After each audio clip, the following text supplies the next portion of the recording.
Hello guys, welcome back to my channel. অন্যান্য দিনের মতো আজকেও আমাদের ডিউটি শুরু হয়ে গেছে, হসপিটাল ডিউটি। তো সকাল সকাল চললাম, মানে ভীষণই আনন্দও লাগে কারণ ইন্টার্নশিপ চলছে আর অতটা কাজের তেমন লোড নেই, পড়াশোনাও করতে হয় না।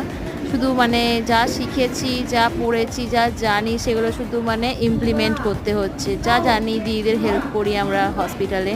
আজকে তেমন অত কাজের চাপ ছিল না, তো আমরা একটু কাজ ছিল, অল্প কাজ করে বসেছিলাম, একটু রেস্ট করছিলাম। কাজ করে না, সে লিস্টে আছে, এ শুধু খায়, কাজ করে এসে বসছে। তুমি যদি শুধু বাজে বকে।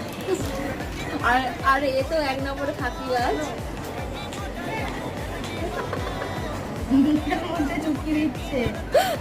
প্রচন্ড রাগ করছে, কিন্তু না, সত্যি কথা বলতে আমার গ্রুপে আমার বন্ধুরা খুব কাজ করে, এরা প্রচুর ভালো। কি বলবো, হয়তো মিথ্যা বলে মনে হচ্ছে,